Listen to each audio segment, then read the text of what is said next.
오늘의 뉴스레터에 오신 것을 환영합니다. 아래는 주요 내용입니다. 1. 중국은 한국 기술을 노골적으로 베끼고 있다. 2. 왜 중국은 전 세계에서 미움을 받는가? 안녕하세요. 중국 광둥성 주하이에서 지난 8일부터 13일까지 진행된 주하이 에어쇼. 이곳에서는 중국의 신형 무기가 산더미처럼 쏟아져 나왔는데요. 그런데 이상하게도 그 한가운데에 한국의 명품 장갑차 레드백의 모습이 발견됐다고 하는데요. 특유의 형상과 심지어는 한국 방산의 트레이드마크인 고무 궤도까지 똑같았죠. 하지만 당연히 한국이 천년의 적 중국의 방산 전시회에다가 무기를 보여줬을 리가 없습니다. 이쯤 되면 예상하셨겠지만 보나마나 중국이 늘 그래왔던 것처럼 남의 나라 무기를 베낀 것이 분명한데요. 그 장갑차에는 그런 것 치고도 특기할 만한 점이 있었습니다. 그게 무엇이었는지 한번 자세히 알아보겠습니다. 최근 들어 중국의 국방력 투자가 심상치가 않습니다. 육해공을 가리지 않고 무시무시한 속도로 전력 확충과 개발에 나선 상태인데요. 한 곳의 조선소에서 5에서 6대의 구축함을 동시에 건조하는 짓은 근 몇 년 사이 하도 자주 나온 소식이라 이제는 예사실같이 느껴질 정도입니다. 최근에는 영국의 싱크탱크가 중국의 항공전 기술이 이미 동구본의 맹주였던 러시아를 한참 넘어섰다는 분석을 내놓아 충격을 주기도 했습니다. 그리고 육군 무기도 예외는 아니었죠. 중국이 최근 2022 주하이 에어쇼에서 선보인 새로운 신형 장갑차가 괴물 같은 스펙을 갖고 있었던 것입니다. 그런데 이 장갑차의 놀라운 점은 스펙뿐만이 아니었습니다. 외형을 살펴보면 여러 부분에서 이상할 정도로 한국의 레드백과 닮은 점이 많았기 때문에 등장 직후 구설수에 오르내렸죠. 중국이 다른 나라의 기술을 베끼는 것이야 하루 이틀 있던 일이 아니지만 한국 입장에서는 중국이 도대체 언제 어떻게 레드백의 기술을 베껴간 것인지 쥐 잡듯이 찾아야만 했습니다. 그리고 그 방법이 무엇이었는지에 대한 심증을 잡을 수 있었던 충격적인 사건이 밝혀졌습니다. 널리 알려져 있다시피 AS-21 레드백은 한화가 호주 수출에 대비한 사양으로 국산 보병 전투차 K-21의 개수를 가해 만들어낸 모델입니다. 그런데 이 K-21이 중국 손에 넘어가 해체되었을지도 모른다는 정황이 나왔습니다. 지난 2010년 한국은 사우디아라비아에서 K-21의 전시를 한 적이 있었습니다. 문제는 이를 배에 싣고 한국으로 돌아오는 과정에 발생했죠. 사우디에서 출발한 지 한 달이 조금 넘어 홍콩을 경유하던 시점에 K-21이 세관 검사 중 일방적으로 압류를 당한 것입니다. 압류 기간은 무려 51일에 달했고 이 정도 시간이면 장갑차 하나쯤 다 해체해서 도면을 작성하기에는 충분한 시간이었습니다. 중국은 기분 나쁘게도 사실 한국이 K-21을 개발하는 모든 과정을 지켜보고 있었습니다. 그런데 그게 한국의 기술을 고평가해서는 아니었죠. 원래 중국은 전차 개발 기술 분야에서 독일과 협력을 하고 싶어 했습니다. 독일의 지상전 무기 체계가 미국의 그것 이상이라고 중국은 판단하고 있었고 독일과 협력할 수 있다면 전차를 시작으로 장갑차나 다른 무기 기술 역시 배울 수 있을 것이라고 여기고 있었습니다. 하지만 당시 독일은 전차 기술 수출 규정을 내세워 중국의 요청을 거절했습니다. 이에 중국은 독일 기술을 한 줌이라도 받아 쓴 적이 있는 다른 나라에 눈을 돌리기 시작합니다. 그리고 그들의 눈에 띈 것이 한국의 K1 전차였죠. 당시 K1에는 독일제 1200마력짜리 순행식 사행정 디젤 엔진인 M2U MB871 K501이 탑재되어 있었습니다. 이를 보고 중국은 한국의 전차 및 장갑차 제조 기술에 독일식 메커니즘이 녹아들어 있을 것이라고 판단했던 것입니다. 이때부터 한국의 기갑 차량 개발을 눈여겨보던 중국은 홍콩 콰이청 항구에 K-21 완제품이 통째로 들어왔다는 보고를 놓칠 수가 없었습니다. K-21을 생산한 두산 DST는 허가에 필요한 모든 서류를 제출했는데도 이례적으로 홍콩 해관으로부터 추가 서류를 요구받았습니다. 이 추가 서류들을 전부 제출하고도 출항허가는 나오지 않았고 제출된 서류의 확인에만 거의 2개월에 달하는 시간이 소요되었죠. 이때 압류되었던 K-21은 압류기간 51일 동안 분해 재조립되며 내부의 기술을 유출당했을 것으로 보입니다. 무기를 실은 선박이 홍콩을 경유하는 것 자체는 그렇게까지 이상한 일은 아니었습니다. 두산 DST 관계자는 방산업체들은 매년 평균 4에서 5회 정도 해외 전시에 참석을 위해 방산 장비를 홍콩을 경유해 부산항으로 입출항하고 있는데 이런 경우는 처음 발생했다고 밝혔죠. 중국이 명백하게 K-21을 노리고 한국을 가로막았다는 증거인 것입니다. 그리고 그런 의혹의 쐐기를 박는 일이 7년이 지나 발생했습니다. 2017년 등장한 중국의 신형 보병 전투 차량 VN-17이 바로 그것인데요. 이들은 VN-17을 내놓으며 자랑스럽게 미국, 유럽이나 러시아의 장갑차 디자인을 복제하지 않았다고 선전을 해댔습니다. 당연한 일입니다. 이번에 이들이 베낀 건 한국이었으니까요. 예시당초 베끼지 않았다가 자랑거리가 되는 것도 어처구니가 없지만 심지어 그것도 거짓말이라니 이쯤 되면 오히려 대단합니다. K21과 VN-17의 재원을 비교해보면 각각의 규모는 비슷하지만 엔진 마력과 항속 거리와 같은 성능을 중국 운용 상황에 맞추어 개선했다는 점을 짐작해볼 수 있습니다. 그런데 K21 압류 사건 전까지 중국은 고작 군용 디젤 엔진을 개발하는 것마저도 엄청난 난항을 겪고 있었죠. 중국이 여기저기서 엔진 기술을 베낄 만큼 다 베끼고 나서도 다른 나라들이 만든 엔진과 비교할 만한 성능의 엔진을 만들 수 있게 된 것은 2019년에 이르러서야 가능했습니다.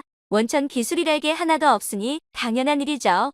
그런데 이런 중국이 개발 기간 7년, 기술 실증 기간은 그 중에서도 절반 정도에 불과했을 텐데 그 사이에 갑자기 K21의 버금가는 성능의 엔진을 뚝딱 만들어냈다는 것은 말이 되지 않습니다. 중국은 5년이 지난 현재까지도 VN-17에 탑재되었다는 FX0012 디젤 엔진에 대한 세부 사항을 공개하고 있지 않습니다. 하지만 그것이 K21의 엔진을 역설계한 것이라는 것을 모르는 사람은 없죠. 중국은 이때 만든 VN-17이 꽤 마음에 들었던 모양입니다.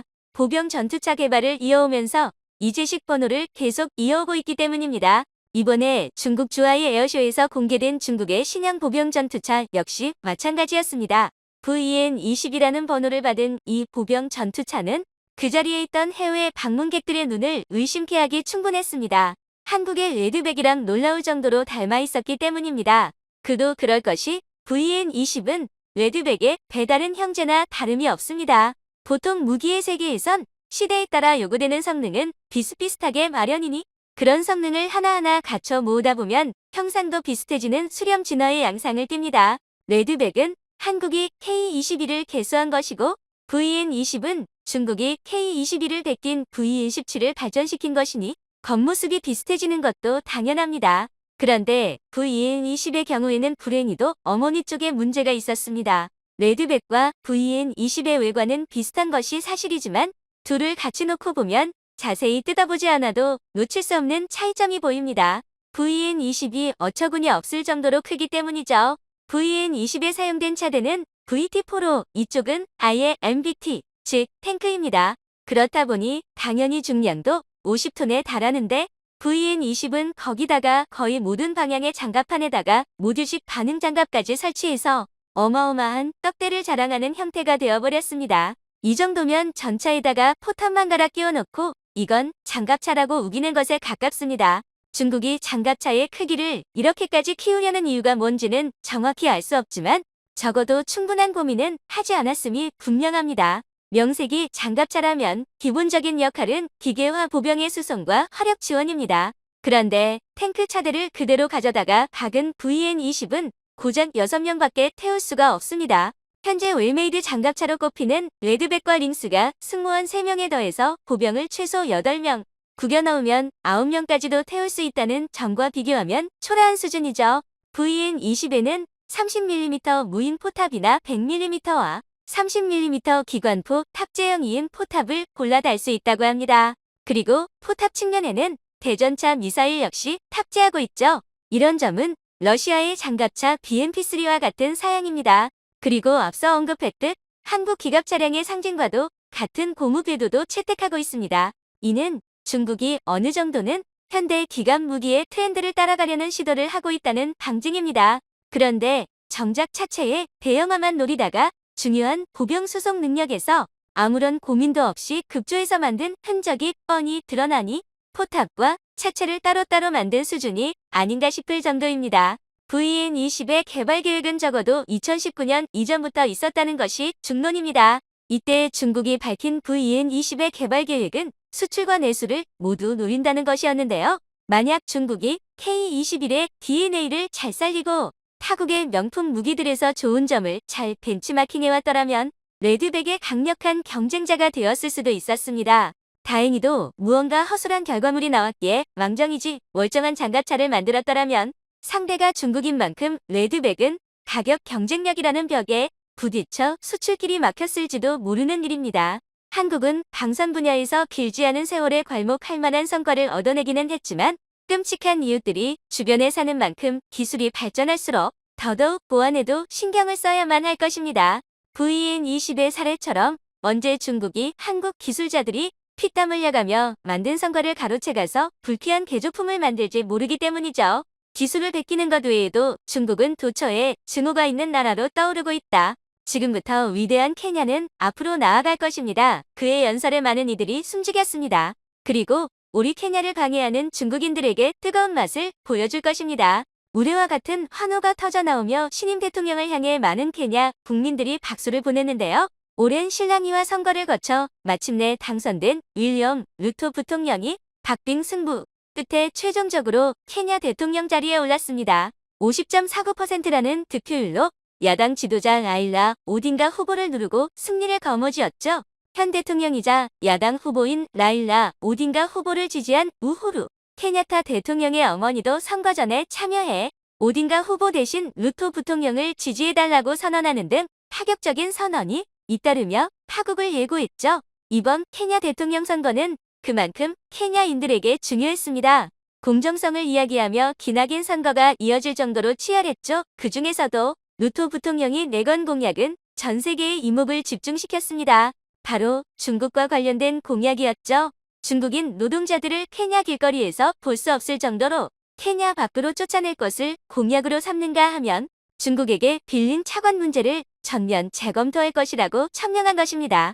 게다가 중국 대사관 폐쇄까지 부르짖으며 중국과 관련한 그 어떤 것도 케냐에서는 환영받지 않을 것을 이야기하며 케냐인들 마음속에 자리 잡은 반중 정서를 자극한 것입니다. 이러한 공약에 많은 케냐인들이 박수를 보냈죠. 아프리카 남단에 위치한 케냐에서 뜬금없이 중국과 관련된 이슈가 정치의 화제가 된 것은 다름 아닌 중국의 1대1로 정책 때문입니다. 중국은 전략적으로 아프리카 국가들을 향해 많은 양의 차이나머니를 미끼로 인프라 건설을 비롯 항만과 전략, 물자 보관 장소를 짓기를 종용했습니다. 비용 문제에 있어 자유롭지 않은 아프리카 국가들은 중국의 제안을 거부하면서 처음에는 반대하는 모습을 보였는데요. 그러나 중국이 싼 이자를 약속하면서 차관을 약속하자 태도를 바꾸며 중국과 협조하는 태도를 보였습니다. 그래서 많은 아프리카 국가들은 중국의 꾀임에 넘어갔죠. 케냐도 중국의 속임수에 넘어간 국가 중 하나입니다. 케냐는 남부 항구 도시 몬바사에서 수도 나이로비까지 연결하는 표준 궤도철도 SGR 사업에 차이나머니를 끌어들였습니다. 케냐의 대형 항구이자 물류의 중심지였던 몬바사를 중심으로 수도 나이로비까지 물류량을 확대할 계획을 세우며 현 대통령인 우후루 케냐타 대통령이 야심차게 내세운 사업이었죠. 경제적으로 어려움을 겪고 있는 케냐 경제를 살리기 위해 대규모 토목 사업을 통해 케냐 경제를 살리려고 계획한 프로젝트였으나 이 프로젝트에 중국이 개입된 것이 큰 화근이었습니다. 1대1로 프로젝트를 완수하기 위해선 케냐의 몬바사 항구를 중국은 반드시 손에 넣어야 하는 상황, 향후 대서양까지 진출할 것을 염두한 중국은 케냐와의 협력을 강화해 자국에게 유리한 형태로 차관 제공 계약을 맺었습니다. 우후루 케냐타 대통령은 중국의 달콤한 제안에 넘어갔고 이는 결국 케냐 경제를 더욱 위태롭게 만들었습니다. 총 연장 578km에 달하는 철도는 차이나머니를 투입해 완성했지만 문제는 수익성이 하나도 나지 않았던 것입니다. 우후루 케냐타 대통령과 그의 측근이 야심차게 세웠던 상원 계획은 어디까지나 몬바사 나이로비 사이의 물류가 원활하게 유통되는 것을 기본 전제로 두고 있었는데요. 그러나 그 기본 전제가 처음부터 잘못된 것입니다. 코로나 시기로 아프리카 일대의 항구 물류량은 급격히 줄었고 결국 적자를 기록한 철도 사업은 케냐 정부의 부채가 되었습니다. 중국은 이 부채를 빌미로 철도 사용권을 요구, 케냐를 압박했죠. 철도 사업이 본격적으로 추진되던 시기, 이 철도 부설을 위해 중국인 기술자와 중국 상인들이 케냐에 진출하기 시작합니다. 처음에는 중국인들을 환영했던 케냐는 점차 이들에게 분노가 쌓였죠. 중국인들은 차이나타운을 건설하면서 그들만의 공동체를 형성 케냐인들을 오히려 배척하면서 차별하기 시작했습니다. 심지어 아프리카 사람들을 깜둥이들이라고 비하하면서 중국보다 못한 사람들이라는 인종차별을 일삼았죠. SGR 사업이 완료되면서 이들 중국인 노동자들의 횡포가 심해졌습니다. 이들은 본국인 중국으로 돌아가는 것이 아니라 케냐에서 사업을 시작 중국산 스마트폰이나 중국산 식료품을 판매하면서 케냐 경제를 위협했습니다. 인건비가 싼 중국인들과 중국 제품이 케냐 경제를 위태롭게 만든 것이죠. 결국 케냐 경제는 소수의 중국인 이민자들에 의해 흔들리게 되었습니다. 철도 사업 추진 과정에서 발생한 잡음 역시 케냐 정치를 혼란하게 만들었죠. 케냐 언론에 따르면 시공사인 중국 국영도로교련공사 CRBC가 주요 야당 의원을 매수하려는 흔적을 발견했다고 보도했는데요. 타당성 검사와 수익성 차원에서 문제가 있었다는 것이 드러났음에도 불구하고 CRBC가 돈을 이용해 검사에 참여한 야당 의원에게 돈을 뿌려 이를 무마시켰다는 폭로가 터진 것입니다. 게다가 이 철도 건설 과정에서 케냐 여당 정치인과 결부된 케냐 시공사가 건설 비용을 부풀려 이익을 착복했다는 증언까지 나오며 케냐 정계는 순식간에 철도 스캔들에 휩싸였죠. 심지어 이 철로가 케냐의 주요 자연유산인 나이로비 국립공원을 가로지르도록 일부러 설계되었다는 주장이 등장하면서 파란을 일으켰습니다. 케냐가 자랑하는 나이로비 국립공원은 세계적으로 명성을 얻은 자연 국립공원으로 희귀종을 볼 수 있는 장소인데요. 원래는 철도 건설 시 이 지역을 우회해야 하나 비용이 늘어난다는 이유만으로 국립공원 지역을 침범, 이를 가로지르는 철도 건설을 강행했다는 주장이죠. 여러 스캔들로 휩싸인 모습을 윌리엄 루토 부통령은 참을 수 없었습니다. 그리고 이 모든 일의 근원에는 중국이 있다고 바라보고 중국을 케냐에서 몰아내야 한다는 결론에 도달한 것이죠. 케냐인들 역시 중국의 횡포에 서서히 지쳐갔고 케냐 경제를 위협하는 주요 원인이 중국이라고 생각했습니다. 그렇기에 중국인 퇴출과 중국 대사관 폐쇄를 외치는 루토 부통령을 지지, 실제로 정권 교체가 일어난 것입니다. 루토 부통령이 현 대통령으로 당선되면서 중국을 향한 케냐인의 분노가 즉시 폭발했는데요. 루토 대통령은 임기를 시작하자마자 수도 나이로비에 위치한 중국 대사관 문을 걸어 잠그며 대사관 직원들을 쫓아냈습니다. 삽시간에 근무지인 대사관에서 쫓겨난 중국인들은 항의할 틈도 없이 나이로비 바깥으로 몸을 피해야 했다고 하는데요. 저우핑젠 주 케냐 중국 대사도 나이로비 바깥으로 몸을 피해야 했다고 합니다. 성난 시민들은 케냐 나이로비 중심으로 루토 대통령을 환영하며 중국인들은 꺼져라는 시위를 벌이며 흥분했다고 합니다. 중국인에 대한 반감이 얼마나 심한지 알 수 있는 대목인데요.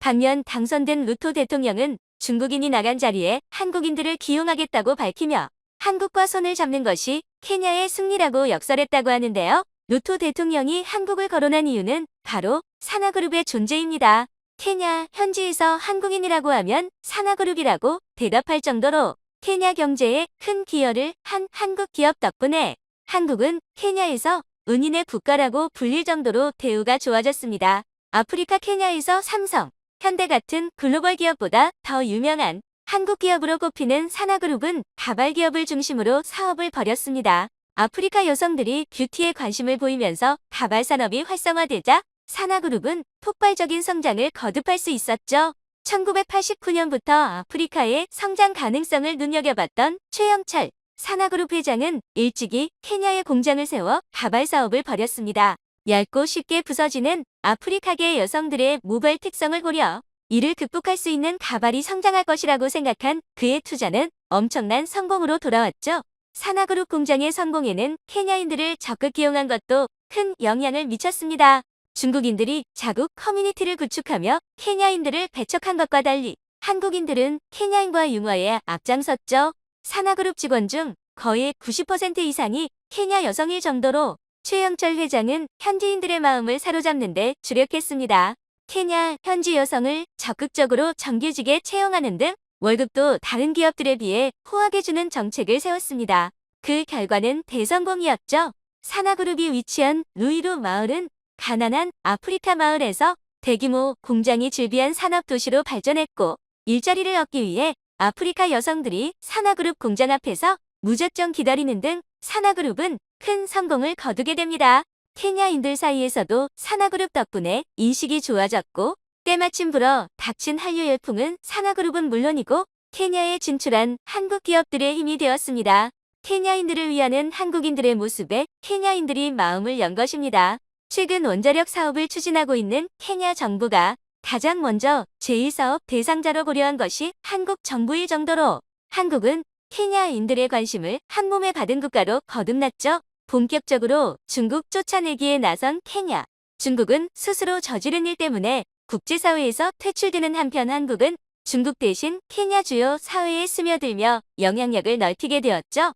케냐에서 성공적인 사업을 이루고 있는 한국인의 분투 덕분이라 할 수 있는데요. 세계 곳곳에서 국격을 드높이는 한국인의 성과에 박수를 보내며 앞으로도 케냐와 한국이 동반 성장할 수 있는 관계로 이어지길 기원해 보겠습니다. 시청해주셔서 감사합니다.